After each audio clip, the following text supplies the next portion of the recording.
All right. तो आज का हमारा टॉपिक है क्वेश्चन टैग, ठीक है। लेकिन क्वेश्चन टैग से पहले जो हमने 4 रामबाण पढ़े थे उससे 4 और ऐड करने। पहले 4 जो पिछली बार पढ़े वो देख लीजिए। वर्ब के बाद ऑब्जेक्ट, प्रीपोजिशन के बाद ऑब्जेक्ट, नाउन प्रोनाउन किसी के सब्जेक्ट या ऑब्जेक्ट और मॉडल्स के साथ V1, ठीक है। वर्ब के बाद ऑब्जेक्टिव केसेस कौन सी वर्ब के साथ? 2 तरीके की वर्ब पढ़ाई थी, एक ट्रांजिटिव और दूसरी इंट्रांजिटिव वर्ब। ट्रांजिट मतलब जो अपने आप को ट्रांसफर कर दे अपना एक्शन दूसरे के साथ, ठीक है। तो वर्ब के बाद ऑब्जेक्टिव केसेस आएंगे, लेकिन वर्ब कैसी होनी चाहिए? ट्रांजिटिव वर्ब, ठीक है। तो वर्ब के बाद ऑब्जेक्टिव केसेस कब? जब वर्ब ट्रांजिटिव होगी। और फिर मैंने बताया था कि अगर सब्जेक्ट और ऑब्जेक्ट किसी सेंटेंस में अलग अलग होते हैं, फॉर एग्जाम्पल ही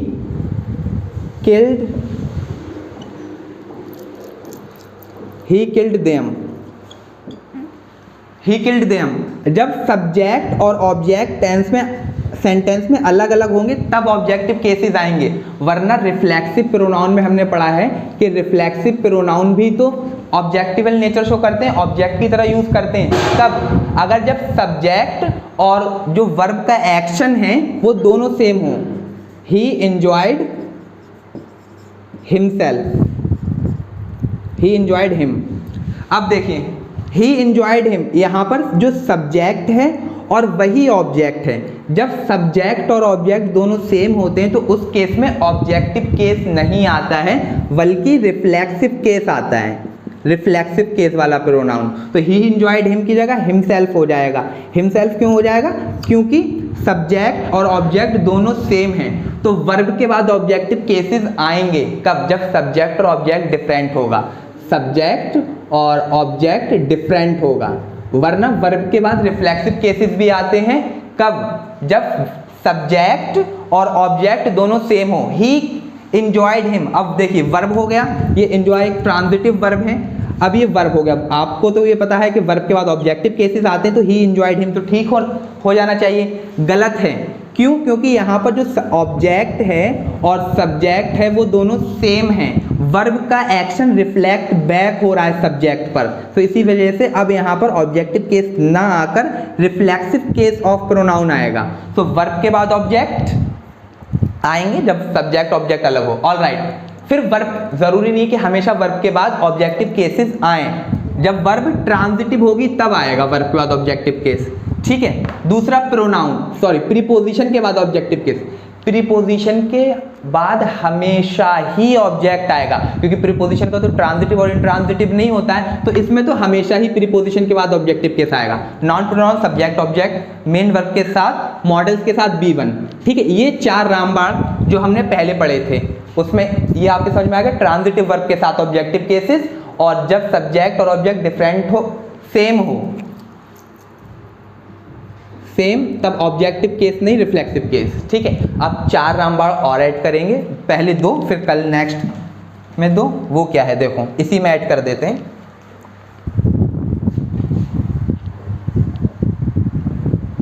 मॉडल्स के साथ तो V1 फॉर्म आती है, इसके साथ साथ present subjunctive mood, present subjunctive mood क्या होता है बिल्कुल पढ़ेंगे इन डिटेल में, लेकिन अभी आप याद कर लो, ठीक है। मैंने स्टार्टिंग में बताया था प्रेजेंट सब्जंक्टिव मूड, उसके साथ भी V1 फॉर्म आती है। V1 फॉर्म को बेयर इन्फिनेटिव बोलते हैं। प्रेजेंट सब्जंक्टिव मूड भी 4 लेक्चर्स के बाद अपलोड हो जाएगा, आप देख लेना, ठीक है। लेकिन अभी आप इतना याद रखो, प्रेजेंट सब्जंक्टिव मूड के साथ भी V1 फॉर्म आती है, ठीक है। क्या होता है, बात की बात है, याद होना चाहिए आपको। प्रेजेंट सब्जंक्टिव मूड के साथ भी V1 फॉर्म। 5वां रामबाण हो गया। अब देखिए 6ठा,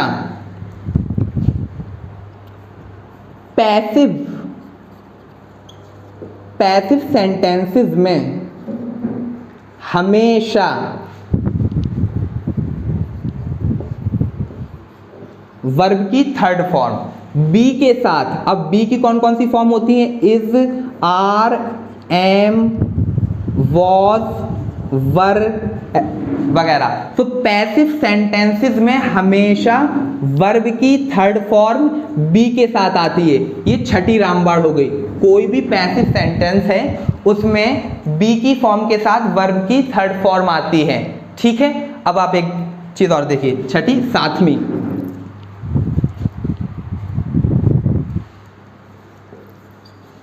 एक्टिव और पैसिव, ये दो चीजें देखिए, ये दोनों फॉर्म ऑफ वर्ब हैं, फॉर्म ऑफ वर्ब, वर्ब की फॉर्म है एक्टिव फॉर्म और पैसिव फॉर्म।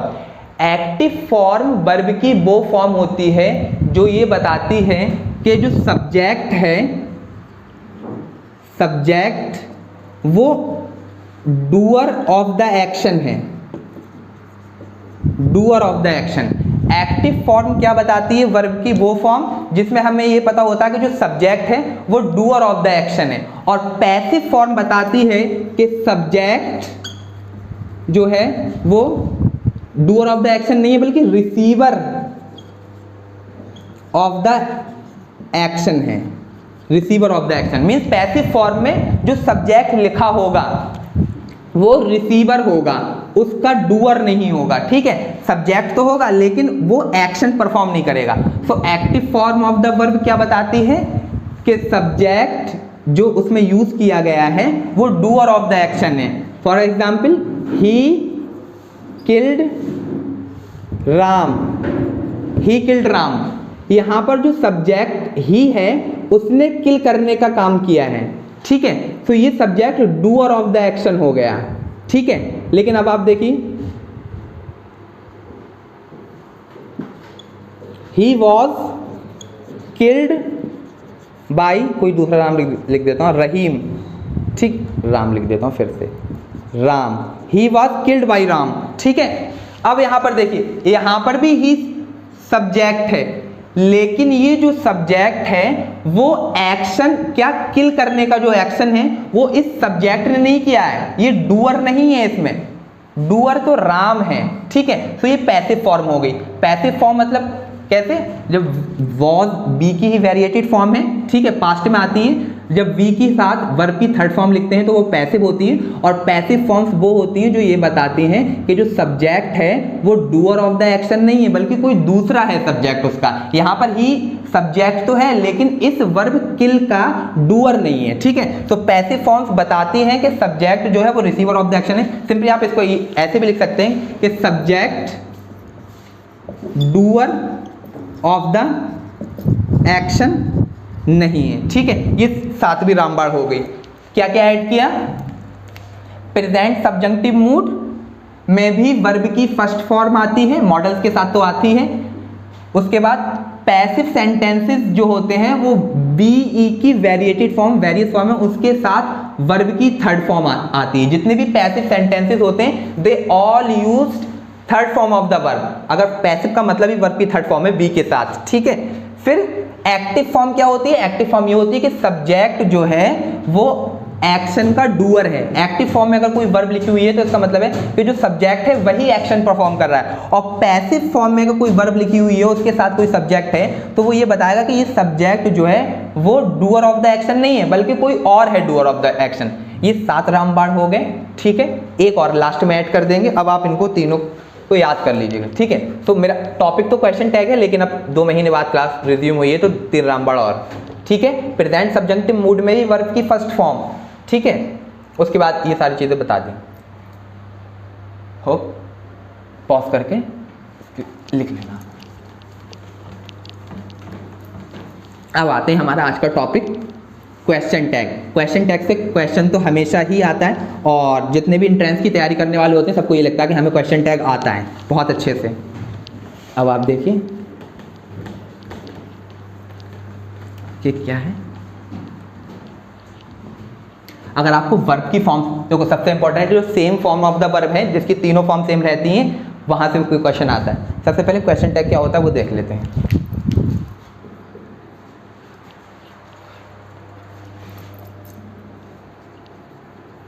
सरल has solved the question, has solved the question। सरल हैज सॉल्व द क्वेश्चन, ठीक है। क्या आंसर हो सकते हैं पॉसिबल, हैज सरल, हैजंट सरल,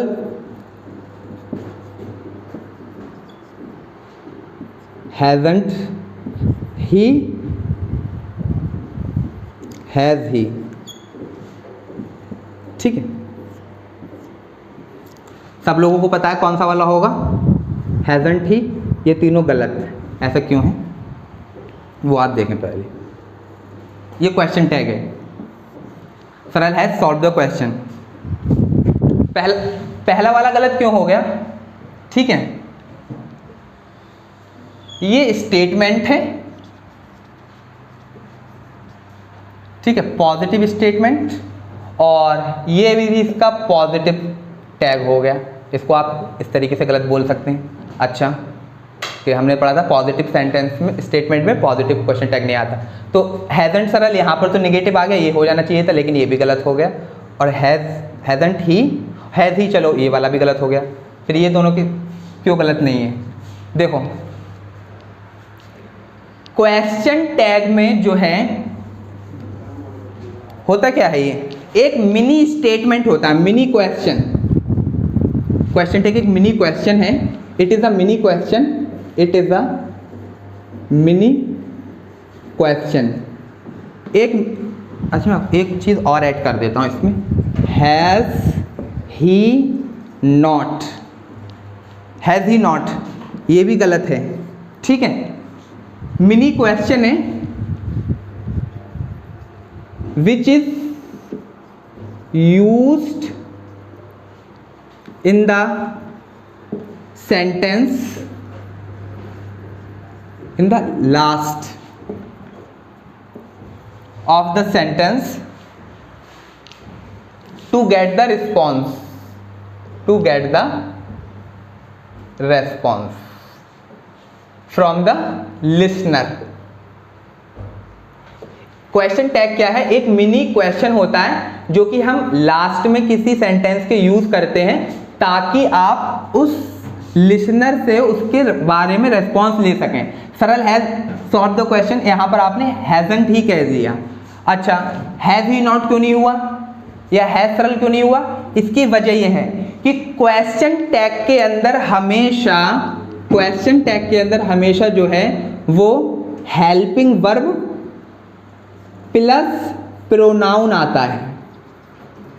क्वेश्चन टैग के अंदर हमेशा हेल्पिंग वर्ब प्लस प्रोनाउन आता है, इसके अलावा कोई दूसरी पार्ट ऑफ स्पीच नहीं आएगी। ठीक है, question tag always have helping verb और प्रोनाउन। ठीक है, there is no any other part of speech can come in a question tag. ठीक है, अब ये हेल्पिंग वर्ब जो है वो कंट्रैक्टेड फॉर्म वाली होनी चाहिए, कंट्रैक्टेड फॉर्म। ठीक है, कंट्रैक्टेड फॉर्म में होना चाहिए हेल्पिंग वर्ब, कंट्रैक्टेड फॉर्म में। तो ये गलत क्यों हो गया? हैज सरल, क्योंकि सरल यहां पर नाउन है, नहीं हो सकता। ठीक है, अच्छा, तो क्वेश्चन टैग में हमेशा हेल्पिंग वर्ब प्लस प्रोनाउन आएगा, इसके अलावा कोई दूसरा नहीं आ सकता, कोई एडजेक्टिव नहीं होगा। फिर एक बात और कि इसमें हेल्पिंग वर्ब तो आ गई, इसकी मेन वर्ब क्या होती है? तो जो मेन वर्ब होती है क्वेश्चन टैग की वो वही होती है जो मेन सेंटेंस में यूज की गई होती है। सो सॉल्व यहां पर इसकी मेन वर्ब है। ठीक है, तो क्वेश्चन टैग के अंदर हमेशा हेल्पिंग वर्ब प्लस प्रोनाउन आएगा, contracted form of helping verb आएगी। उसके बाद आप देखिए कोई एडजेक्टिव कुछ भी यूज नहीं करेंगे आप। फिर एक बात और आपको 2-3 बातें याद रखनी है, वो ये कि अगर स्टेटमेंट पॉजिटिव है तो उसका क्वेश्चन टैग क्यूटी लिख देता हूं मैं, वो नेगेटिव होगा। If the statement is positive then the question tag will be negative and vice versa. ठीक है, तो वाइस वर्सा मतलब स्टेटमेंट अगर नेगेटिव है तो क्वेश्चन टैग पॉजिटिव होगा। ठीक है, ये 3 बातें हैं, हो गया क्वेश्चन टैग पूरा। चलो ये उतारो। अब आते हैं क्वेश्चंस पे। हमें 60 डिफरेंट टाइप्स ऑफ क्वेश्चंस करना है क्वेश्चन टैग के अंदर। तो क्वेश्चन टैग के अंदर आपको मेन बातें याद रखनी, प्रोनाउन आता है और हेल्पिंग वर्ब आती है। ठीक है, और हेल्पिंग अगर क्वेश्चन टैग पॉजिटिव है तो सॉरी स्टेटमेंट अगर पॉजिटिव है तो क्वेश्चन टैग नेगेटिव होगा, मतलब नेगेटिव हेल्पिंग वर्ब आएगी, नेगेटिव हेल्पिंग वर्ब। ठीक है, और स्टेटमेंट नेगेटिव है तो क्वेश्चन टैग पॉजिटिव होगा और पॉजिटिव हेल्पिंग वर्ब आ जाएगी। ठीक है, ऑलराइट, अब आप एक करके देखिए। प्रोनाउन आता है, ये बेसिक्स थे। अब हम क्वेश्चंस के जरिए एक एक करके सारी चीजें देखते रहेंगे।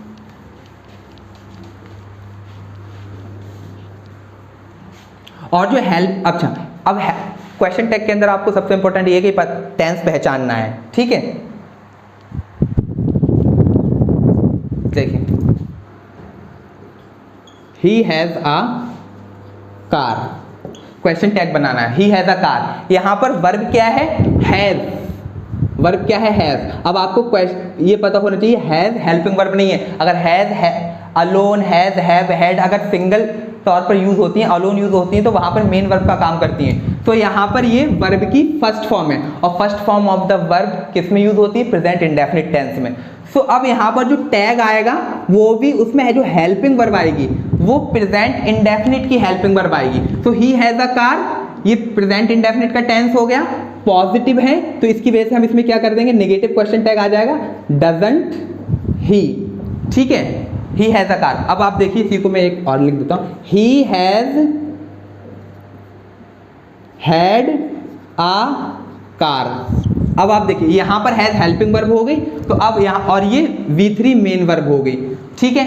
कौन सा टेंस हो गया, प्रेजेंट परफेक्ट। तो अब यहां पर आ जाएगा हैजंट ही, ठीक है। तो क्वेश्चन टैग में सबसे पहले आपको ये देखना है कि वर्ब आइडेंटिफाई करना है और फिर टेंस कौन सा है। तो यहां पर सिंगल हैज लिखा हुआ है, तो आप क्या करेंगे कि वहां पर इंडेफिनिट वाला लगा देंगे। अच्छा, ये दो चीज़ें होंगी, ये तो उतारने के लिए था, ये पहला क्वेश्चन था, ये दूसरा। अब आप तीसरा वाला देखिए,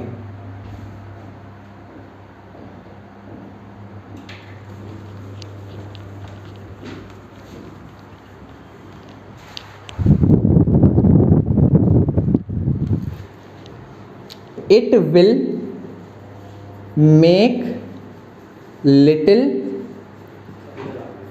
difference. Question number 3, I seldom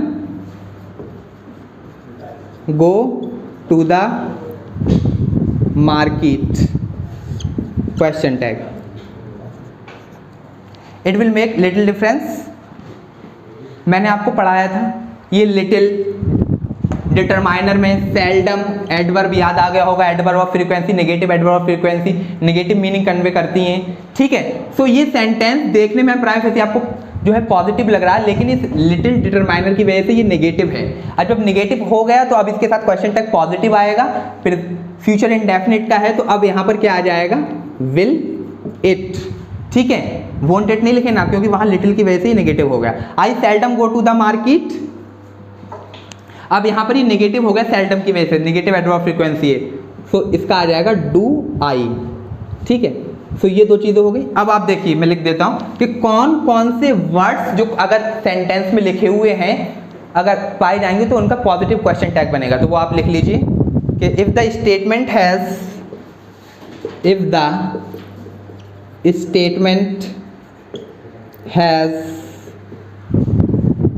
words such as little, few, ठीक है, hardly, scarcely, barely, seldom, never, nothing, neither, etc। अगर किसी स्टेटमेंट के अंदर ये वर्ड्स हैं तो उनका क्वेश्चन टैग पॉजिटिव बनेगा, then the question tag will be positive, ठीक है। क्वेश्चन टैग पॉजिटिव होगा, हेल्पिंग वर्ब ऑफ सेंटेंस के अकॉर्डिंग लिख देंगे, ठीक है। अगर ऐसे words little, few, hardly, scarcely, barely, seldom, never, nothing, ऐसे वर्ड्स अगर किसी स्टेटमेंट के अंदर हैं उनका क्वेश्चन टैग आपको बनाना है, तो फिर आप कैसे बनाएंगे, पॉजिटिव क्वेश्चन टैग बनाएंगे, ठीक है। ये याद रख लीजिए। चलिए अब आते हैं नेक्स्ट पर।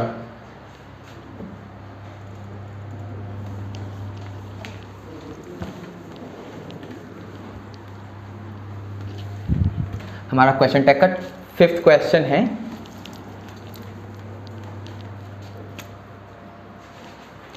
Everyone has been informed, everyone has been informed, question tag बनाना है, neither is doing the work, neither is doing the work, question tag बनाना है। ठीक है, चलिए थोड़ा सा देख लीजिए। ऊपर वाले का एवरीवन हैज बीन इन्फॉर्म्ड क्या बनेगा?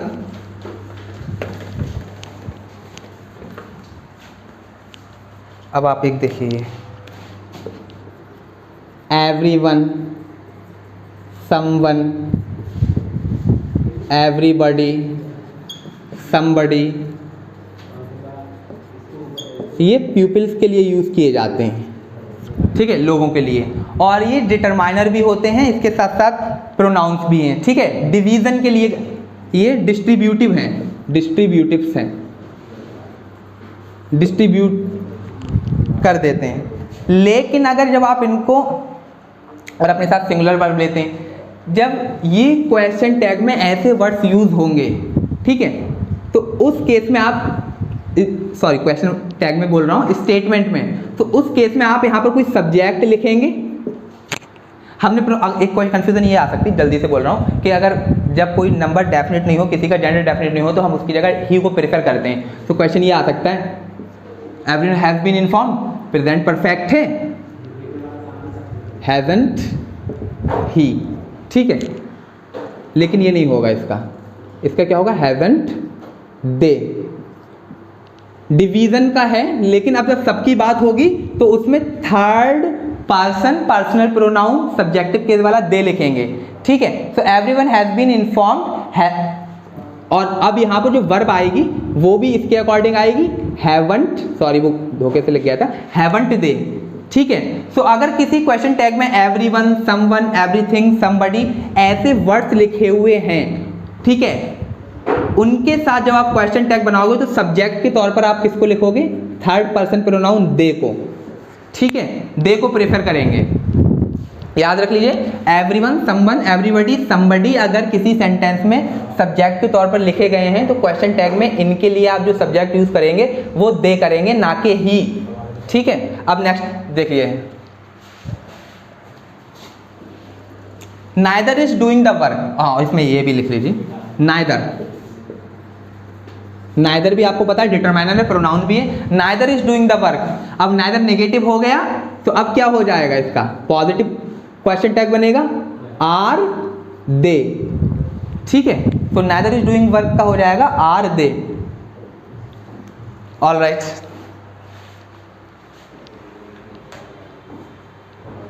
एवरीबॉडी, समबडी, नोबडी भी लिख लेना, क्योंकि डिस्ट्रीब्यूशन के लिए है। जब हम इनको कलेक्टिवली लिखेंगे तो प्लूरल फॉर्म का प्रोनाउन लिखेंगे। चलिए,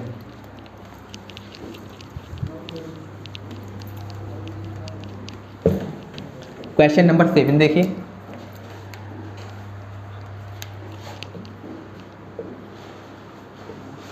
एवरीथिंग हैज बीन अरेंज्ड, इसका क्वेश्चन टैग बनाना है आपको। नथिंग इज देयर, इसका क्वेश्चन टैग बनाना है। ठीक है, तो एवरीथिंग हैज बीन अरेंज्ड, अब आपको पता है एवरीथिंग, नथिंग, समथिंग,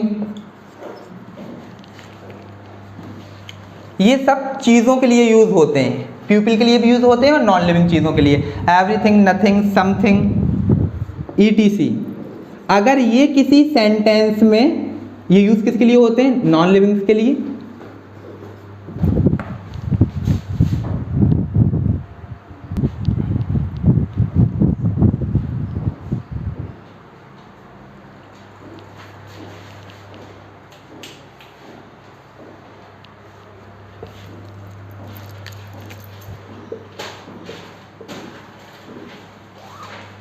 नथिंग। ठीक है, तो अगर किसी सेंटेंस में words like everything, nothing, something ये सब लिखे हुए गए हैं और तब आपको क्वेश्चन टैग में अगर सब्जेक्ट यूज करना है तो आपको पता है ये नॉन लिविंग चीज़ों के लिए यूज करते हैं थर्ड पर्सन में, इनके सबके साथ इट का यूज करिए सब्जेक्ट के तौर पे। तो एवरीथिंग हैज बीन अरेंज्ड, ठीक है। अब आप क्या यूज करेंगे, हैजंट इट, ठीक है। Nothing last for ever. अब ये देखो, ये V5 फॉर्म है। V5 फॉर्म आपको पता है प्रेजेंट इंडेफिनिट की टेंस में यूज होती है। तो अब आपको हेल्पिंग वर्ब भी इसी के अकॉर्डिंग लिखनी है। तो सब्जेक्ट तो इट आएगा, डज इट, क्योंकि वो नेगेटिव होगा तो डज इट, ठीक है। सब्जेक्ट में आप इट का यूज करेंगे।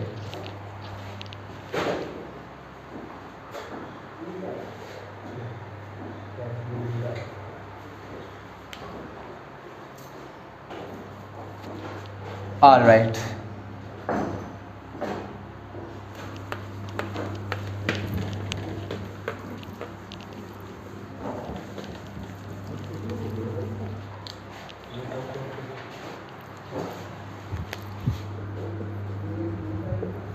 there seemed some confusion, ये 9th क्वेश्चन है, 8th question, sorry 10. One should do one's job well. One should do one's job well. Question tag इसका भी बनाना है। There is not only, this is not only option, this is not the only option, इसका भी question tag बनाना है आपको। 12,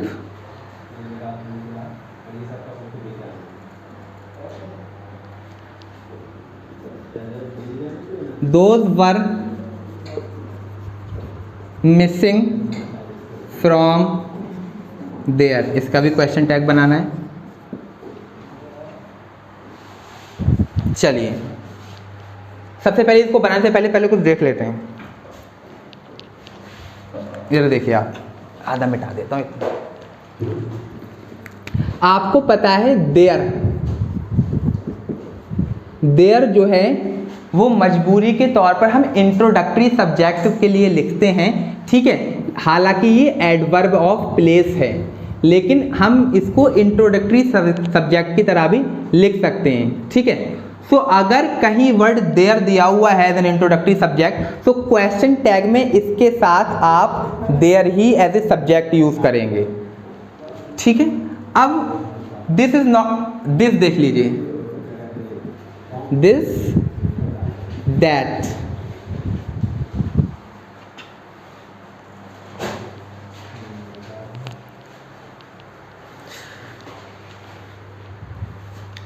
अब देखिए, अगर कहीं दिस को क्वेश्चन टैग में मेन सेंटेंस में सब्जेक्ट की तरह लिखा गया है, तो इसके साथ आप क्वेश्चन टैग में इट का यूज करेंगे। और अगर दैट लिखा गया है तब भी इसके साथ आप इट का यूज करेंगे, ठीक है। 1 वाला भी केस हम बताएंगे। और दोज के साथ या दीज के साथ आप किसका यूज करना है, दे का, ठीक है।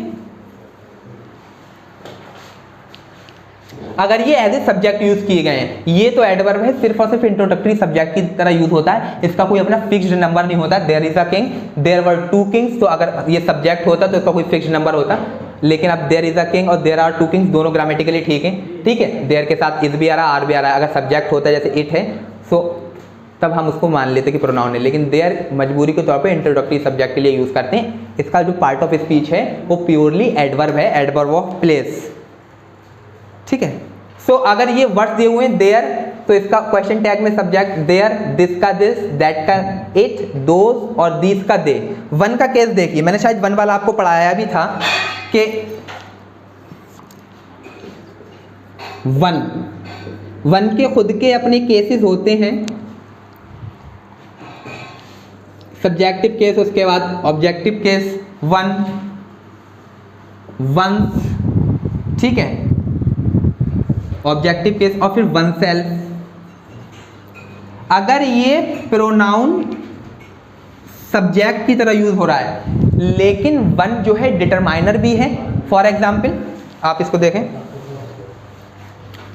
One car,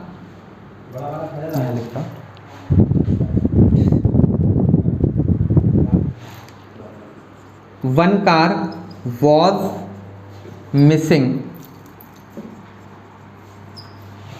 from the garage, आगे ऐसे लिख लीजिए।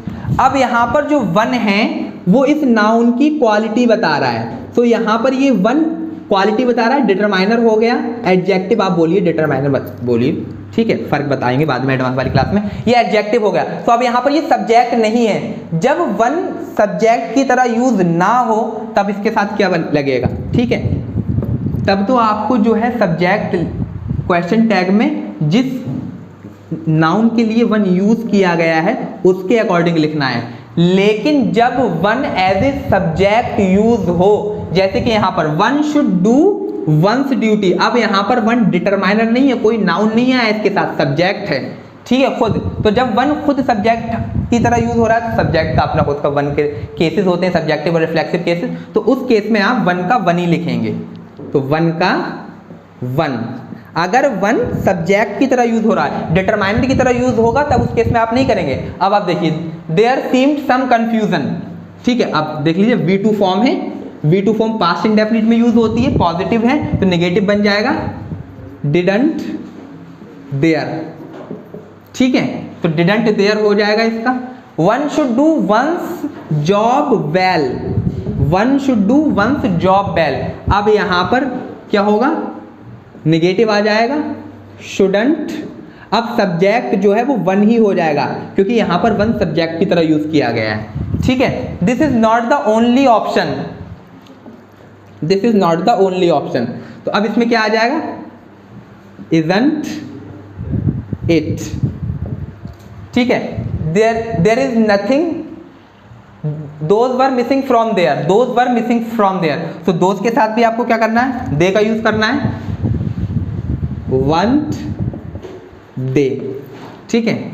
और अब देखिए one car was missing from there कर देते हैं, तो अब यहां पर क्या आ जाएगा, कार के अकॉर्डिंग wasn't इट आएगा, अब वन नहीं आएगा, wasn't इट।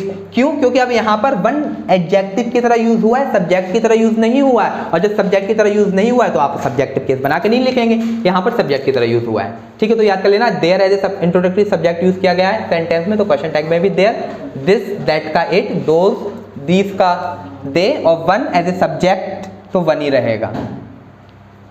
आई होप आपकी समझ में आ गई। चलिए ये 12 हो गए।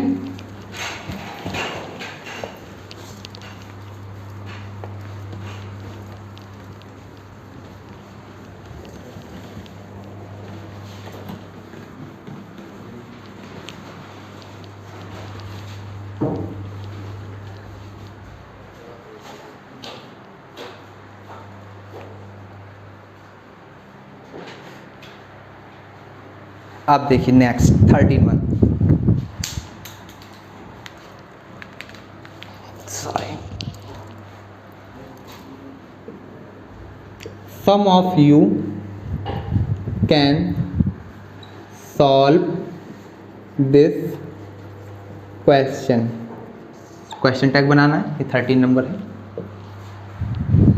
Neither of us is ready yet, 14, neither of us is ready yet, question tag बनाना है आपको। each of them has returned home,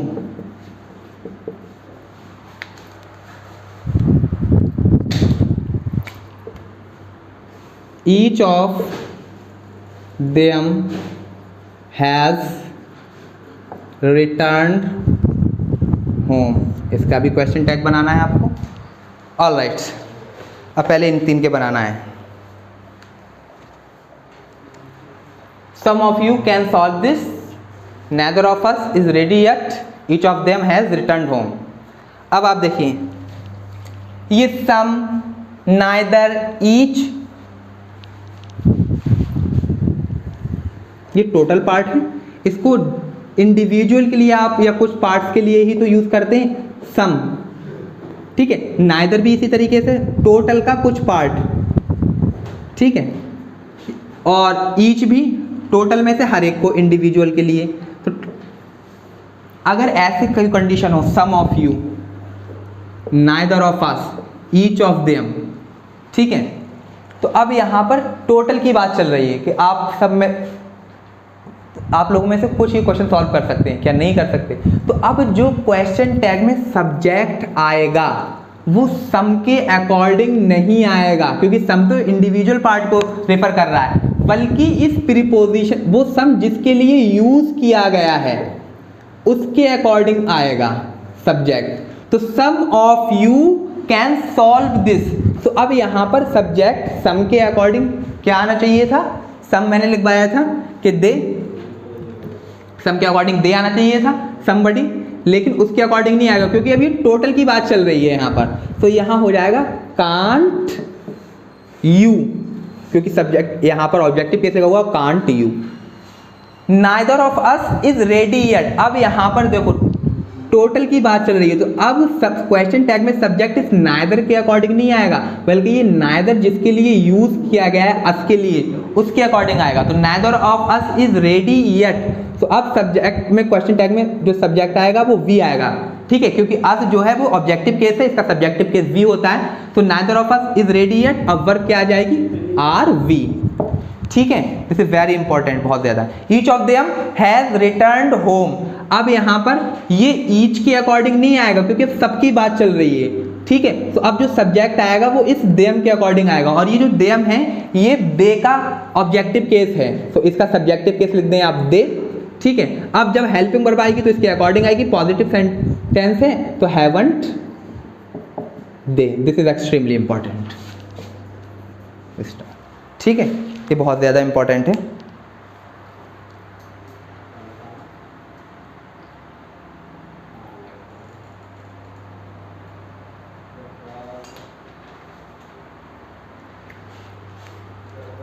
all right, ठीक है, ये याद रखने के सम ऑफ यू, तो अब इसके अकॉर्डिंग आएगा। वहां पर सम अगर प्रीपोजिशन नहीं था तो हम उसके अकॉर्डिंग लिख रहे थे, यहां से क्वेश्चन आ सकता है। कितने 16 हो गए,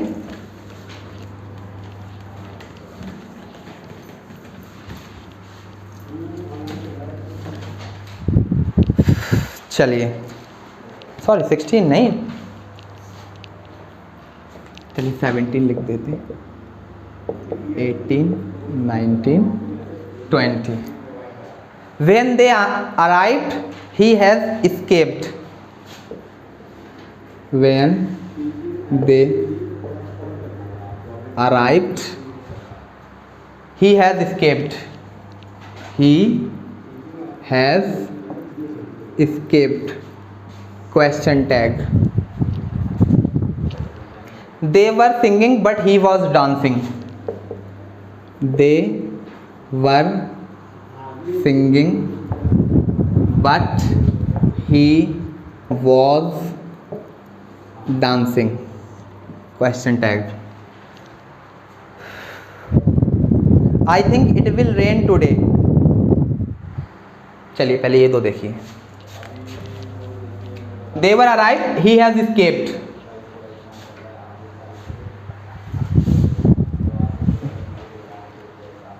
अब आप देखिए इसमें एक कंपाउंड सेंटेंस है, दो सेंटेंसेस हैं, एक इसमें he has escaped और एक ये when they arrived, ठीक है। इसमें जो मेन क्लॉज है, मेन पार्ट है वो ये है he has escaped। कब, जब वो आए। तो मेन क्लॉज ये हो गई और ये हो गई सबऑर्डिनेट क्लॉज। क्लॉज की एक दिन क्लास ले लेंगे कि कितने टाइप की क्लॉज होती है, ठीक है, दो हैं। इसमें मेन क्या है, he has escaped, ठीक है, एक ये हो गया। अब देखिए they were singing but he was dancing, यहाँ पर ये कंजंक्शन है। they were singing एक क्लॉज हो गई और he was dancing क्लॉज 2 हो गई। ऊपर बोला when they arrived he has escaped, ये वाला डिपेंडेंट एक्शन है, ठीक है, और ये इंडिपेंडेंट है। अब इसमें देखिए they were singing but he was dancing, ये भी इंडिपेंडेंट है, ये भी इंडिपेंडेंट एक्शन है और ये भी इंडिपेंडेंट एक्शन है। ठीक है, अब इनके क्वेश्चन टैग बनाना है। सो अगर जब ये वाली कंडीशन हो कि एक सबऑर्डिनेट क्लॉज हो या डिपेंडेंट क्लॉज हो और दूसरी इंडिपेंडेंट क्लॉज हो, तो क्वेश्चन टैग में आप जो है वर्ब और सब्जेक्ट जो है वो इंडिपेंडेंट या मेन क्लॉज के अकॉर्डिंग लिखेंगे। When they arrived, he has escaped। तो अब यहाँ पर आपको जो क्वेश्चन टैग में वर्ब, हेल्पिंग वर्ब और सब्जेक्ट लिखना है वो इस मेन के अकॉर्डिंग लिखना है। तो इसमें क्या आ जाएगा, hasn't he। ठीक है, अब आप देखिए ये तो मेन क्लॉज इंडिपेंडेंट था और वो डिपेंडेंट था। अब इन केसेस में देखिए they were singing but he was dancing। अब इसमें देखिए मेन क्लॉज ये है they were singing but he was dancing, ये भी क्लॉज है। ठीक है, ये सबऑर्डिनेट क्लॉज है क्योंकि बट से जुड़ा हुआ है, ये सबऑर्डिनेट क्लॉज है। लेकिन दोनों एक्शन इंडिपेंडेंट हैं तो आप किसी के अकॉर्डिंग भी लिख सकते हैं क्वेश्चन टैग में। प्रेफर करिए कि जो मेन क्लॉज है उसके अकॉर्डिंग आप हेल्पिंग वर्ब और सब्जेक्ट लिखें। सो वर है वहां पर वांट दे, और आप इसके अकॉर्डिंग भी लिख सकते हैं wasn't he। ठीक है, इनमें ये दोनों सही हैं, लेकिन इसमें ये मेन क्लॉज के अकॉर्डिंग ही आपको लिखना है। he has escaped तो hasn't he।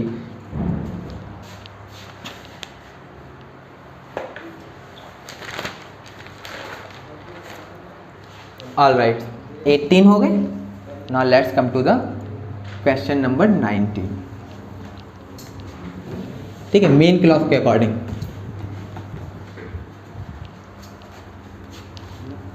वो वाली बातें नहीं बता रहे, किताबों में तो वो लिखा हुआ है, 100 बार पढ़ लिया होगा, he goes there, doesn't he, ये सारी चीज़ें कोई फ़ायदा नहीं है टाइम बर्बाद करने से।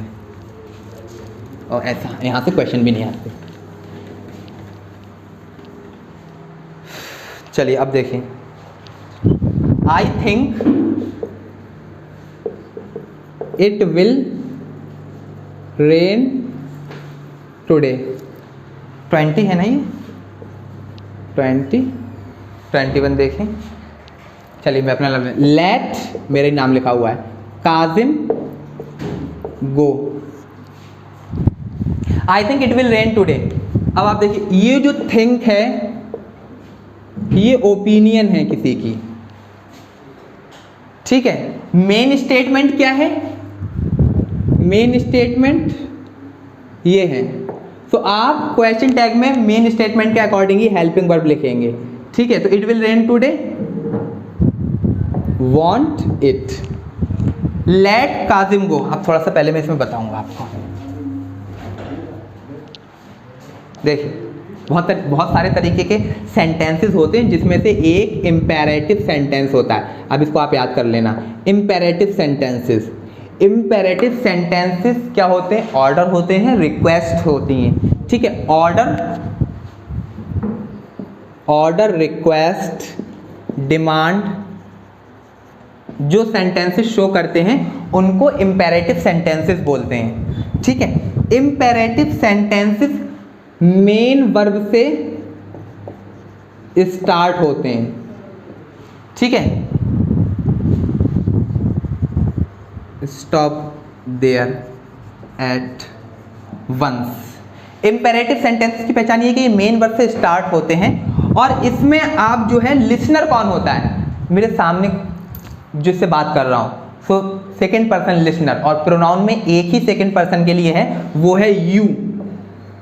This is very important. You जो है वो लिसनर होता है, यू लिसनर होता है। और इम्पेरेटिव सेंटेंस में जो यू होता है, आप किसी को बोल रहे हैं, कोई ऑर्डर रिक्वेस्ट या डिमांड कर रहे हैं, तो अगर वो ऑर्डर रिक्वेस्ट डिमांड कर रहे हैं तो उसको फॉलो अगर आदमी करता है तो वो सामने वाला करेगा, यू करेगा, तो वही सब्जेक्ट होगा। तो इम्पेरेटिव सेंटेंस में सब्जेक्ट लिसनर होता है जो कि यू है, और इसी वजह से इसको हम लिखते नहीं है यू स्टॉप देयर। ठीक है, helping verb direct main verb से यूज कर देते हैं। तो सब्जेक्ट यू होता है, ये अंडरस्टूड होता है। ठीक है, सब्जेक्ट यू होता है। ऑल राइट, अच्छा फिर क्या बताना है? एक बात और, लास्ट वन, इंपेरेटिव सेंटेंस में अगर आप जो कोई ऑर्डर, रिक्वेस्ट, डिमांड करते हैं, अगर वो जो लिसनर है, यू है, उसको फॉलो करता है तो वो फ्यूचर में जाके कंप्लीट करेगा। तो फ्यूचर का इवेंट होता है, ये फ्यूचर इवेंट होता है। इंपेरेटिव सेंटेंस फ्यूचर इवेंट होता है, ठीक है, काम वो पूरा होगा फ्यूचर में। फ्यूचर के लिए मॉडल्स का यूज करते हैं, विल और शैल का। वेरी गुड, ठीक है, इतना समझ में आ गया। Imperative sentence start with the main verb, इसमें जो सब्जेक्ट होता है वो यू होता है, लिसनर होता है, उसको लिखते नहीं है, ये खास पहचान होती है। ऑर्डर, रिक्वेस्ट और डिमांड ये इंपेरेटिव सेंटेंसेस शो करते हैं, ठीक है। और इसका जो इफेक्टिव टाइम होता है, जिस अगर उस ऑर्डर, रिक्वेस्ट, इस डिमांड को पूरा किया जाता है तो वो फ्यूचर में जाके होती है। ऑल राइट, अब आप देखिए, लेट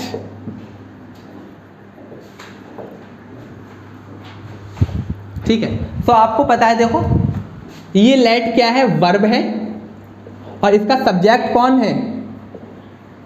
सब्जेक्ट यू ही तो होगा, क्योंकि इंपेरेटिव सेंटेंस है तो सब्जेक्ट तो यू ही आएगा, क्योंकि इंपेरेटिव सेंटेंस है तो उसका सब्जेक्ट यू होता है, जिसको हम लिखते नहीं है। गो, ये फ्यूचर का इवेंट होता है, फ्यूचर में जाके ये काम पूरा होगा, ठीक है। जब फ्यूचर का इवेंट होता है तो मॉडल्स के साथ शो करते हैं, तो विल यू, ठीक है। तो let Kazim go will you, will क्यों लिखा हमने यहाँ पर? क्योंकि ये इंपेरेटिव सेंटेंस के जो एक्टिव टाइम जो होता है, जो उसका कंप्लीशन होने का टाइम होता है, वो फ्यूचर में होता है, तो उसके अकॉर्डिंग हम विल लिख देते हैं, ठीक है। एक देख लीजिए, लेट हर गो। तो यहां से एक बात हमें पता चल गई कि इंपेरेटिव सेंटेंसेस कोई भी हो, इसका भी विल यू आ जाएगा। तो अगर इंपेरेटिव सेंटेंसेस हैं, उनका क्वेश्चन टैग बनाना है तो विल यू, और आप वांट यू भी कर सकते हैं, ठीक है। वांट यू कब करेंगे वो भी दिखाते हैं।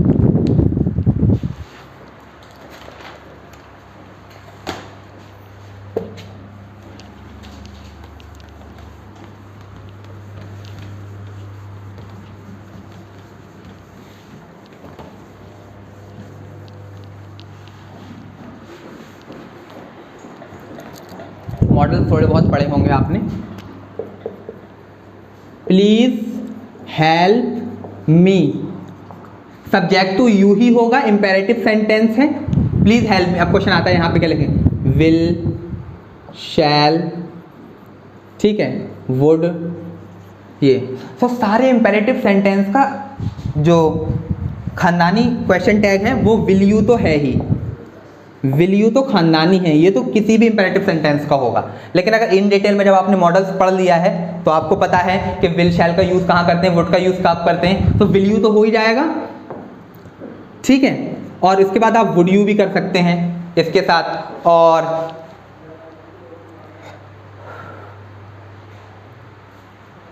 फिर कुड यू भी कर सकते हैं। कुड को भी तो आप उसके लिए पोलाइट रिक्वेस्ट के लिए यूज़ कर सकते हैं, ठीक है।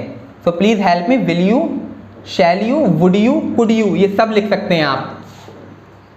कुड यू, कोई सा भी मिले लगा देना, अभी मत पूछ लेना कि सब चारों एक से होंगे।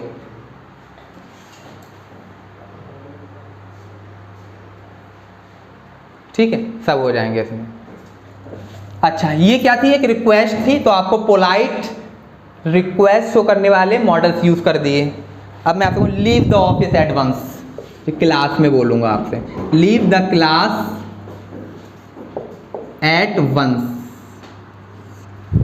Leave the class at once. अब देखिए, ये भी इंपेरेटिव सेंटेंस है, हेल्पिंग वर्ब से शुरू हो रहा, सॉरी मेन वर्ब से शुरू हो रहा है, इसका सब्जेक्ट सबको पता है, ये इंपेरेटिव सेंटेंस का सब्जेक्ट यू होता है, second person. Leave the class at once, ये एक तरीके का आप बहुत शोर कर रहे थे, तो ये एक तरीके का ऑर्डर है, या अनॉयंस है, ठीक है। जब इंपेरेटिव सेंटेंसेस ऑर्डर या अनॉयंस शो करें, अनॉयंस मतलब समझ में आता है ना, अनॉयंस को सही से तो लिख दूँ, स्पेलिंग हिंदी में पता नहीं है, अनॉयंस, ठीक है। जब अनॉयंस शो करे तो उस केस में आप निगेटिव वाला शो लिखेंगे, तो इसमें आ जाएगा वांट यू, ठीक है। एक वांट यू आ जाएगा, ऑर्डर है। आप कांट यू भी लिख सकते हैं,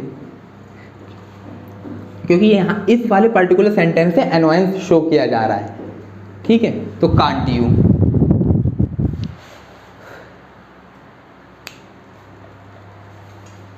ये देख लेना, let Kazim go will you, all right. So this was 24। जल्दी जल्दी अब लिखते हैं, थोड़ा अब तेजी से स्पीड बढ़ा लो, 1.25x कर देते हैं।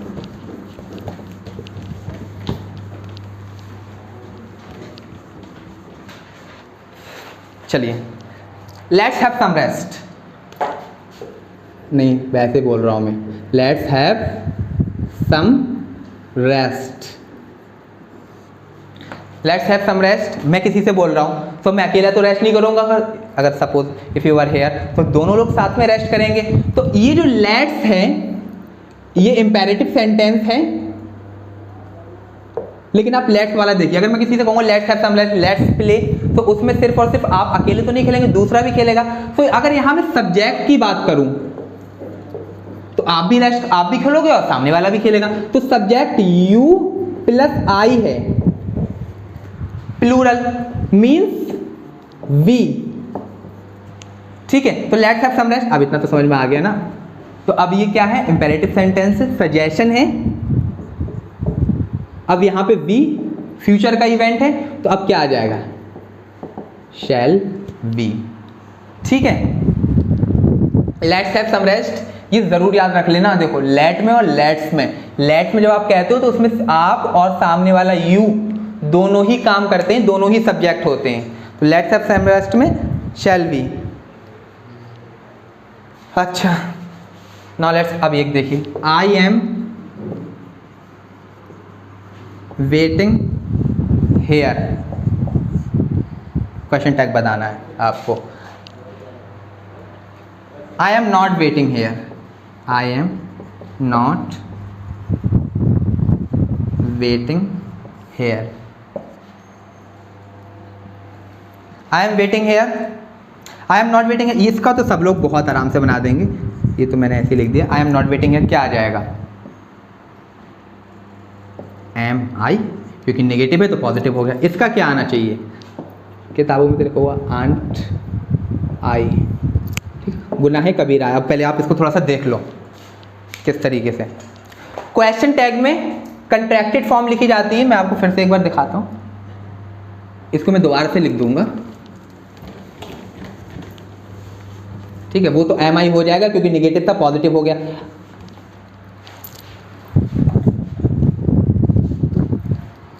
देखिए डू आई नॉट की कंट्रैक्टेड फॉर्म अगर आप लिखेंगे डोंट आई हो जाएगा, ठीक है।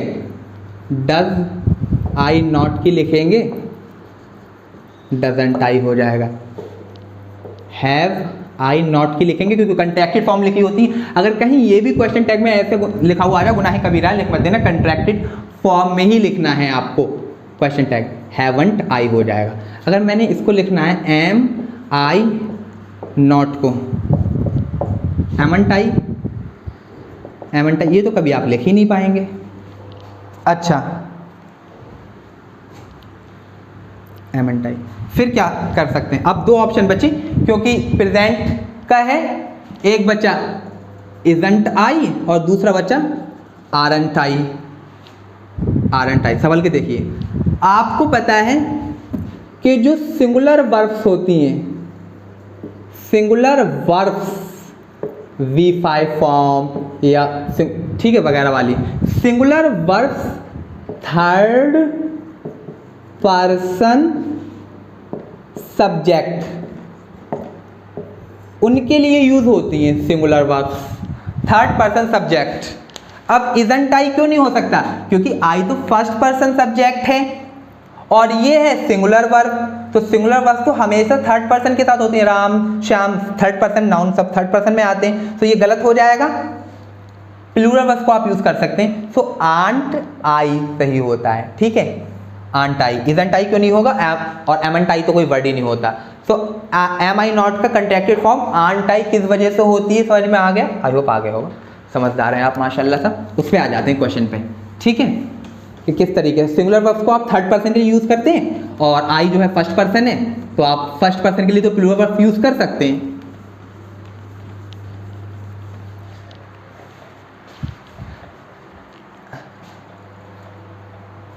तो अब क्या होगा, आई एम वेटिंग हेयर। तो इसका क्या हो जाएगा, आंट आई। वजह समझ में आई होप आ गई होगी। अच्छा मैं कुछ बात बता देता हूँ, एमंट आई क्यों कोई वर्ड नहीं होता है। ऐसे ही चीटर, मैंने शायद नाउन वाली क्लास में पढ़ाया था, चीटर, प्राउडली, इररिगार्डलेस,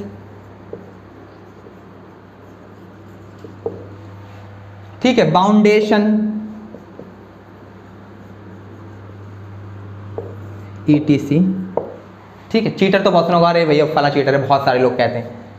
ये गुनाह कबीरा है, ऐसे कोई बकवास नाम के वर्ड नहीं होते। हालांकि हम अपनी नॉर्मल कन्वर्सेशन में यूज कर लेते हैं, लेकिन there is no word like cheater. Cheat होता है, ठीक है, नाउन भी है और वो वर्ब भी है, चीटर कोई नहीं होता, ठीक है। तो ऐसे ऑक्सफोर्ड डिक्शनरी में कोई ऐसा वर्ड नहीं, ब्रिटिश इंग्लिश में कोई ऐसा वर्ड नहीं है, सिर्फ और सिर्फ हम नॉर्मल कन्वर्सेशन में यूज करने लगे। बाउंडेशन भी कोई वर्ड नहीं होता, बाउंड्री होता है, बाउंड होता है। इररिगार्डलेस भी कोई वर्ड नहीं होता, ठीक है।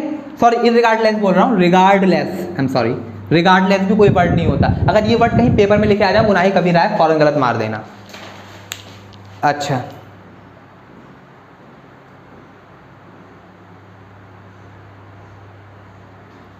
चलिए,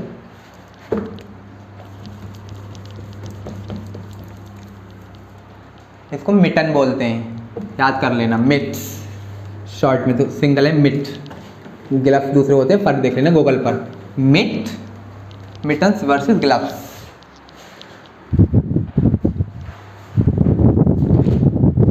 now we are almost at the last, this is the penultimate topic.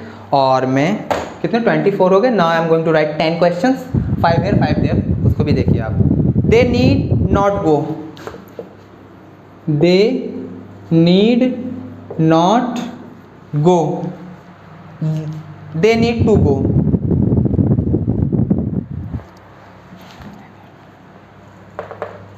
Work लिख देते हैं। क्वेश्चन टैग बनाना, ये कितना में था, 27, 28 लिखते हैं। They need no work, they need no work, question tag 27। He used to help us, he used to help us, question tag 29, 30, 30। We out to go there, we out to go there।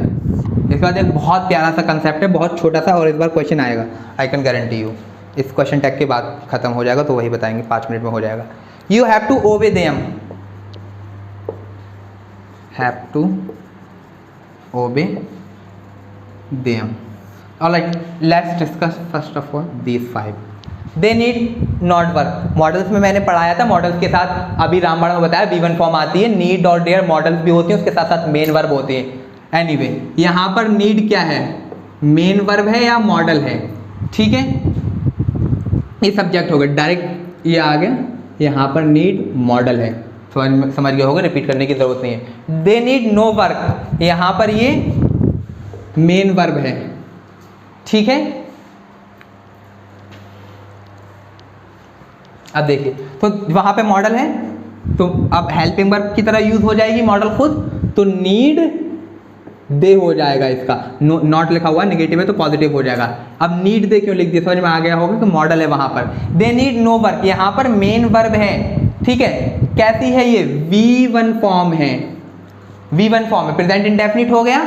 तो अब यहाँ पर model जो ये need नहीं use कर सकते, अब वही आएगा, दे तो सब्जेक्ट आ गया और इसमें डू दे हो जाएगा, क्योंकि नो आ गया, नेगेटिव सेंटेंस था। He used to help us, he used to help us, देखिए यूज्ड टू मॉडल भी है, सेमी मॉडल है, उसके साथ साथ है जो है वो वर्ब भी है। तो यूज टू पास्ट की हैबिट्स जो डिसकंटिन्यूड हो गई हैं अब उनके लिए यूज किया जाता है, तो ही यूज टू हेल्प अस। इसमें पास्ट की हैबिट्स के लिए आप पास्ट इंडेफिनिट को भी यूज करते हो, तो आप इसको पास्ट इंडेफिनिट की तरह बनाया करिए, डिडंट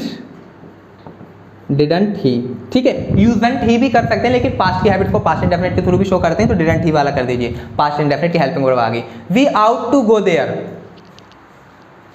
ठीक है। आर्ट टू आपको पता है, मैंने पढ़ाया था, शुड, आर्ट टू, ये सब ऑब्लिगेशंस के लिए होते हैं, तो आप इसको बना दीजिए शुडंट वी। ठीक है, मॉडल से मूड बताती हैं। You have to obey them.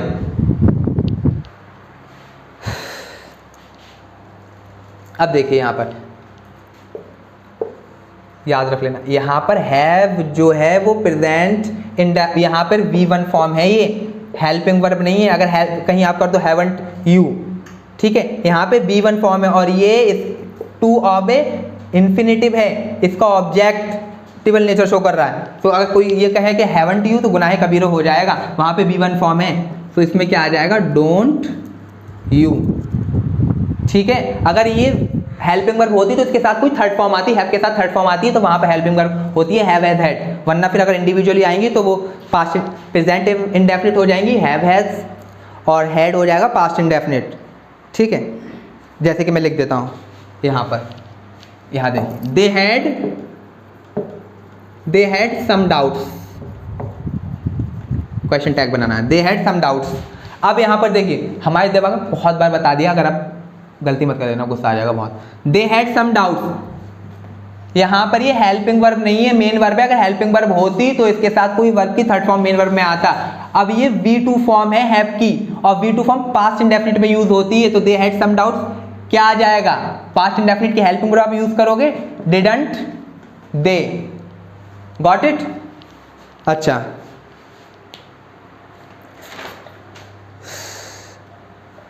so this was all about question tag. Alright, so this is the last topic. Mohan can, ये सेंटेंस पहले आप देखिए, Mohan can do this so we can. अब लाइव में तो हो नहीं बना, पूछ लेते क्या गलती है इसके अंदर, मैं खुद ही बता देता हूँ क्या गलती है। अच्छा, पहले उससे पहले आप देखिए, मोहन कैन डू दिस, ये एक स्टेटमेंट है, मोहन ये कर सकता है, हम भी कर सकते हैं। ये क्या है, एडिशन टू द स्टेटमेंट, ये addition to the statement. Mohan can do this so we can, ये वो स्टेटमेंट हो गया इसका। ये कुछ एडिशन टू द स्टेटमेंट क्या होता है, एक छोटा सा स्टेटमेंट होता है which provide further information about that particular statement. ठीक है, तो उसको एडिशन टू द स्टेटमेंट बोलते हैं। तो ये एडिशन टू द स्टेटमेंट हो गया, ये स्टेटमेंट हो गया मोहन कैन डू दिस। अच्छा, अब एडिशन टू द स्टेटमेंट क्या हो सकते हैं, पॉजिटिव भी हो सकते हैं और निगेटिव भी हो सकते हैं।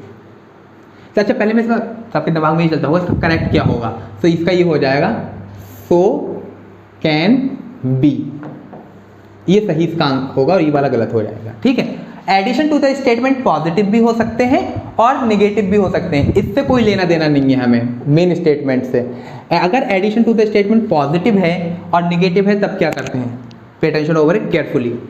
अगर एडिशन टू द स्टेटमेंट आपको पॉजिटिव है तो उसमें आप क्या करिए, मेन स्टेटमेंट सो उसका यूज़ करिए, अगर मेन स्टेटमेंट पॉजिटिव है, और उसके बाद हेल्पिंग वर्ब का यूज़ करिए। ठीक है, सॉरी, हेल्पिंग वर्ब का और फिर सब्जेक्ट का। अगर स्टेटमेंट पॉजिटिव है, ये वाला क्या क्या मैं बोल रहा हूँ भूख की वजह से, I am sorry, beg a pardon. ठीक है, अगर मेन स्टेटमेंट पॉजिटिव है तब आपको एडिशन टू द स्टेटमेंट में क्या करना है, सो हेल्पिंग वर्ब का यूज कर, सो का यूज करना है, ये एडवर्ब है।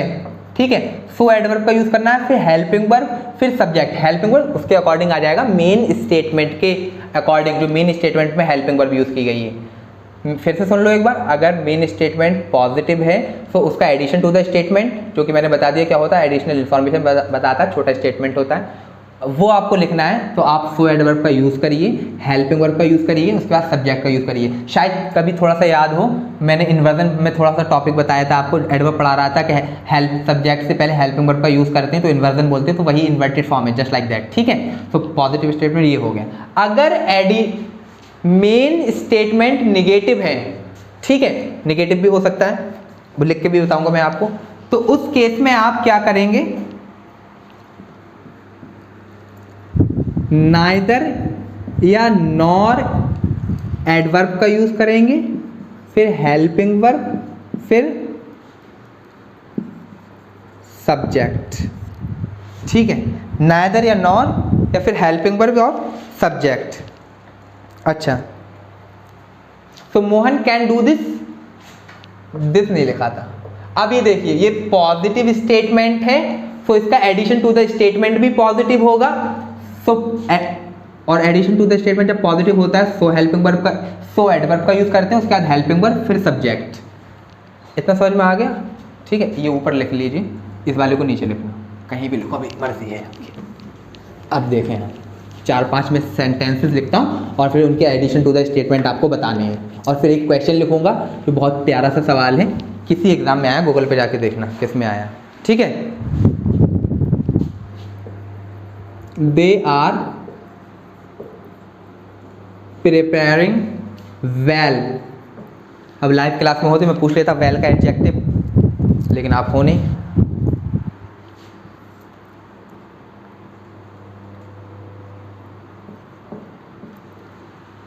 दे आर प्रिपेयरिंग वेल, और यहां पर आई।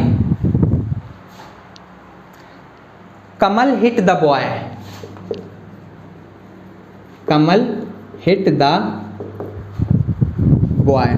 अभी सब लोग ये मुझे बताना इसकी फॉर्म कौन सी है, ये V1 है, V2 है, बस।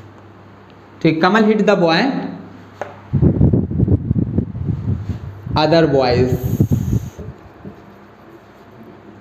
ठीक है, उसके बाद few people find it funny, few people, ये बहुत इंपॉर्टेंट है, यहाँ से क्वेश्चन आ सकता है, तोते नहीं उड़ना चाहिए। Few people find it funny,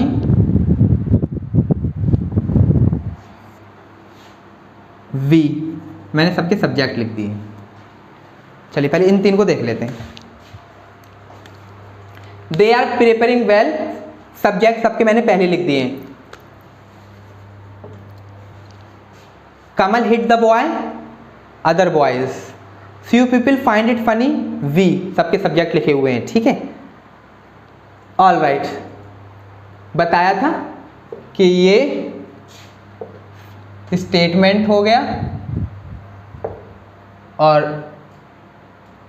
question tag में क्या हो रहा था, हेल्पिंग वर्ब पहले आ रही थी और सब्जेक्ट हो रहा था। ठीक है, ऐसा कुछ है नहीं, ये स्टेटमेंट है, पॉजिटिव स्टेटमेंट है, और आपको इन सबके एडिशन टू द स्टेटमेंट लिखने हैं। Addition to the statement, addition to the statement में हेल्पिंग वर्ब जो उसमें लिखी हुई है, सब्जेक्ट लिखा हुआ, उसके अकॉर्डिंग लिखी जाती है। They are preparing well. अब आप देखिए, जब पॉजिटिव था तो मैंने क्या बताया था, सो हेल्पिंग वर्ब का, सो का यूज करेंगे, फिर हेल्पिंग वर्ब, फिर सब्जेक्ट। ये पॉजिटिव स्टेटमेंट है। ठीक है, सब्जेक्ट तो मैंने पहले से ही मेंशन कर दिया है कि आई है, तो हेल्पिंग वर्ब इसके अकॉर्डिंग एम आनी है। ठीक है, और फिर पॉजिटिव है तो सो आ जाएगा, सो एम आई। अब दूसरा वाला देखिए, कमल हिट द बॉय। अब जल्दी से ये बताओ कि ये V1 फॉर्म है या V2 फॉर्म है। हिट है, कमल सिंगुलर सब्जेक्ट है, सिंगुलर सब्जेक्ट के साथ प्रेजेंट इंडेफिनिट में एस या ES लग जाता है, और पास्ट इंडेफिनिट में तो वही रहता है, हिट हिट हिट तीनों सेम रहती है। यहाँ पर ये V2 फॉर्म है, अगर V1 होती या V5 होती तो ऐसे जुड़ा हुआ होता। Kamal hit the boy means V2 form है, पास्ट इंडेफिनिट का सेंटेंस है। ठीक है, तो हेल्पिंग वर्ब जो है पास्ट इंडेफिनिट की आएगी, सब्जेक्ट है, पास्ट इंडेफिनिट में हेल्पिंग वर्ब जो है वो डिड आती है। फिर पॉजिटिव है तो so did other boys. I hope आपकी समझ में आता होगा। अब इस पे आ जाओ, few people find it funny. मैंने 100 बार गलत चीख के बताया। फ्यू डिटरमाइनर या आप जो एडजेक्टिव बोलो, निगेटिव कनोटेशन रखता है। फ्यू मतलब नॉट में नहीं, बिल्कुल नो। ठीक है, निगेटिव है। Few people find it funny, negative हो गया तो अब इसका एडिशन टू द स्टेटमेंट भी निगेटिव बनेगा। तो अब negative addition to the statement, negative में मैंने क्या बताया था, या तो आप नाइदर एडवर्ब का यूज करिए या नॉर का, फिर हेल्पिंग वर्ब और फिर सब्जेक्ट। सब्जेक्ट तो लिखा हुआ है, तो अब आप इसमें क्या करना है आपको, हेल्पिंग वर्ब क्या आएगी, few people find it funny, find V1 form, subject people singular sorry plural subject. तो यहाँ पर हेल्पिंग वर्ब तो डू आ जाएगी, प्रेजेंट इंडेफिनिट का हो गया। अब यहाँ पर आप नाइदर लिखें या नॉर लिखें। अब ये मत पूछ लेना कि सर दोनों आगे तो दोनों आगे तो दोनों ठीक है, वरना अगर ऐसा नहीं दिया होगा तो कट जाएगा क्वेश्चन, ठीक है। तो few people find it funny, neither do we. I hope इतना समझ में आ गया, ठीक है, क्योंकि नेगेटिव है तो नेदर डू वी। फिर से एक बार सुन लो, एडिशन टू द स्टेटमेंट में अगर मेन स्टेटमेंट पॉजिटिव है तो एडिशन टू द स्टेटमेंट भी पॉजिटिव आएगा। पॉजिटिव के लिए आप क्या करते हैं, सो एडवर्ब का यूज करके हेल्पिंग वर्ब और उसके बाद सब्जेक्ट। हेल्पिंग वर्ब जो है वो आएगी according to the subject which is being used in the addition to the statement. ज़्यादा अंग्रेजी बोल दी, फिर हिंदी में सुन लो कि हेल्पिंग वर्ब जो आएगी वो आएगी सब्जेक्ट के अकॉर्डिंग जो कि एडिशन टू द स्टेटमेंट में यूज किया गया है। ऑल राइट, अब देखो, nobody can survive here, nobody can survive here, animals। अब इसको मिटा देता हूँ, मैं यहाँ से चेक कर लूँगा। nobody can survive here, अब इसमें एडिशन टू द स्टेटमेंट लिखना है आपको। कैसा ही है, ये नेगेटिव है तो नेगेटिव है तो नेगेटिव ही एडिशन टू द स्टेटमेंट आएगा। तो nobody can survive here, अब यहाँ पर क्या आ सकता है, नॉर कैन। अब ये हेल्पिंग वर्ब कैन क्यों यूज की, क्योंकि यहाँ पर कैन का यूज किया गया है, ठीक है। वही सेम हेल्पिंग वर्ब यूज करते हैं, नॉर कैन एनिमल्स, मतलब उसी टेंस की helping verb, rather I should say this, ठीक है। नॉर कैन एनिमल्स और neither can animals, neither can animals, animal subject पहले से मेंशन है यहाँ पर। अच्छा,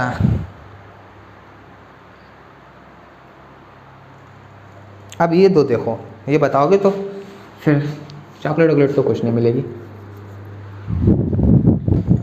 दे कैन नॉट स्विम, इनके दो के बताएं आप। बट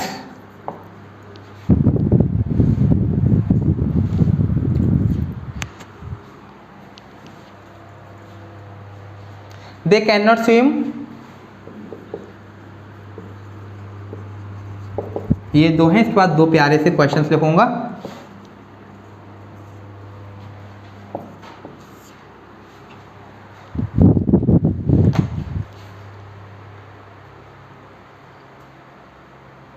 चलो अब ये दो देख लो, ये बहुत इंपॉर्टेंट है। इसके बाद दो प्यारे सवाल, उसके बाद खत्म।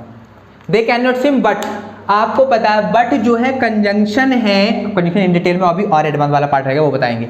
बट कंजंक्शन है और दो कंट्रास्टिंग चीजों को एक साथ लिखता है। दे कैन नॉट स्विम, तो ये अपोजिशन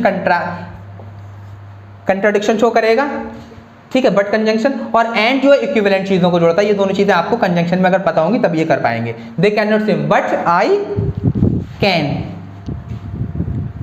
बट आई कैन, ठीक है। तो बट आई कैन इसका हो जाएगा। आप क्वेश्चन मैंने बताया एडिशन टू द स्टेटमेंट में helping verb subject, main verb वही नहीं है, मेन वर्ब तो इसकी यही स्विम ही है, तो उसको आप लिखते नहीं है दो बार। अच्छा अब इस पे आ जाओ। They can not swim and I, आपको कंजंक्शन में मैंने बताया था कि एंड जो है इक्विवेलेंट चीजों को जोड़ता है, ठीक है। कंजंक्शन फैन बॉयज वाला। दे कैन नॉट स्विम, ये हो गया।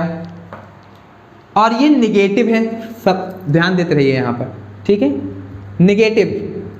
निगेटिव स्टेटमेंट है, इसका एक पार्ट ये हो गया। अब दूसरा पार्ट ये एंड कंजंक्शन से जुड़ा हुआ है।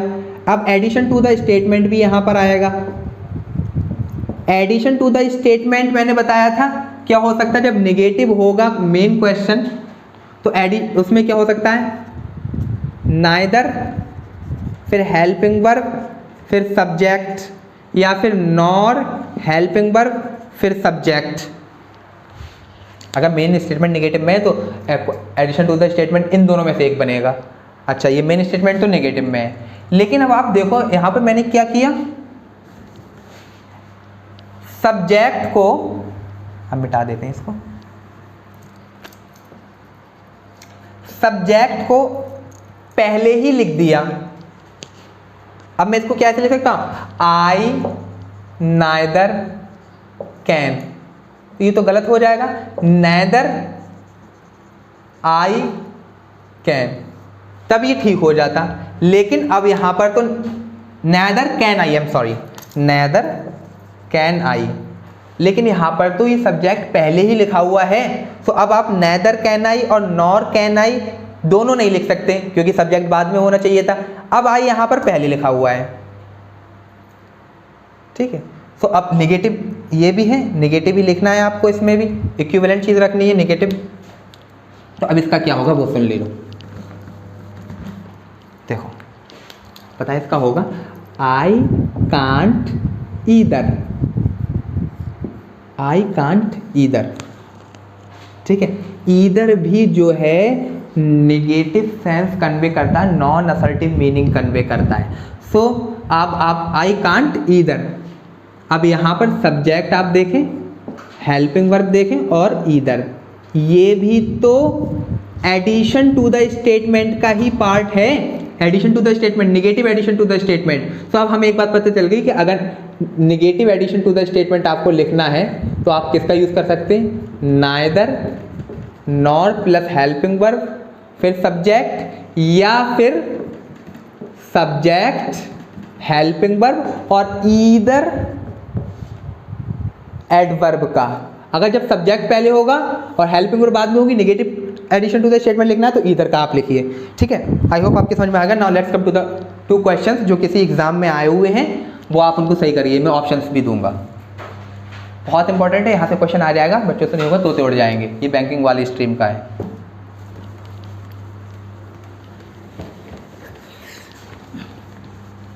सब लोगों को पता है नेपाल जाने के लिए किसी को वीज़ा नहीं लगता, और ना नेपालियों को हिंदुस्तान में आने के लिए वीज़ा लगता है, ठीक है। चलो वो देखते हैं।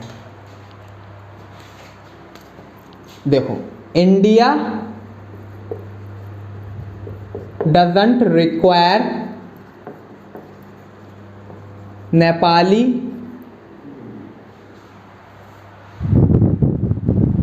doesn't require Nepal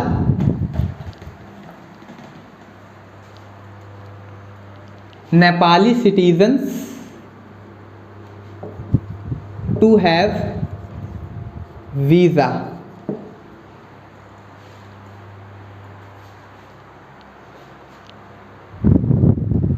and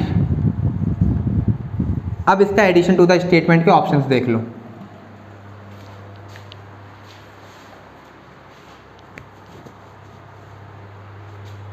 option A, neither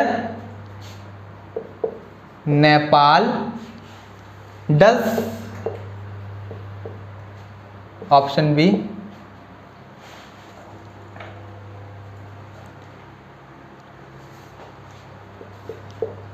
Nepal doesn't, neither, option C,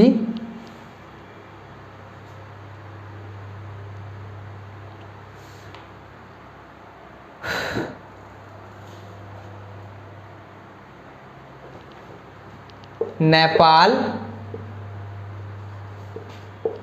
does neither, option D, Nepal doesn't either, ठीक है। फिर एक बार सुन लो, India doesn't require Nepali citizens to have visa, नेपालियों को आने के लिए वीज़ा की ज़रूरत नहीं है, ना हिंदुस्तानियों को भी ज़रूरत नहीं है नेपाल जाने के लिए, so the case is Nepal, ठीक है।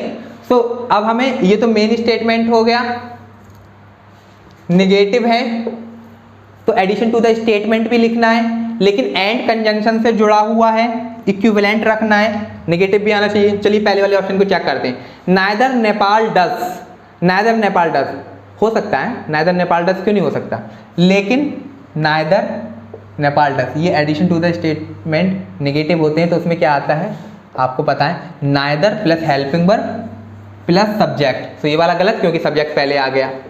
अच्छा, नेपाल डजंट नाइदर, ये तो वैसे ही गलत हो जाएगा, दो नेगेटिव एक साथ नहीं आते। Nepal does either, sorry Nepal does neither, ये गलत हो जाएगा, ठीक है। नेपाल डज नीदर क्यों, क्योंकि अगर आपको पहले लिखना था, नीदर जो है वो इन्वर्जन लेता है, नेपाल नीदर डज, ठीक है। वो भी गलत हो गया, मैंने बताया था ये भी नहीं हो सकता। नेपाल डजंट ईदर, ये ठीक है, नेपाल डजंट ईदर नेगेटिव भी है और ईदर भी वही काम शो करता है, ठीक है, तो ये वाला सही हो जाएगा आपका। लास्ट क्वेश्चन देख लीजिए, ये बहुत इंपॉर्टेंट है, तो ये क्या हो जाएगा, नेपाल डजंट ईदर, ये भी negative addition to the statement है, लेकिन इसमें क्या सब्जेक्ट पहले लिखा हुआ है, और यहाँ पर देखो नेपाल पहले लिखा हुआ है, फिर हेल्पिंग वर्ब आ गई और नीदर बाद में आया। नीदर को पहले लिखना होता है एडिशन टू द स्टेटमेंट पे, उसके साथ हेल्पिंग वर्ब लेके आनी है। चलिए एक और, wheat is not native to India, wheat is not native to India and, इसमें भी एडिशन टू द स्टेटमेंट लिखना है।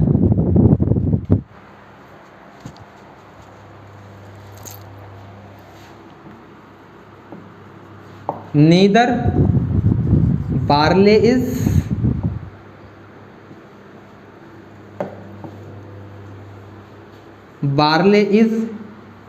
नीदर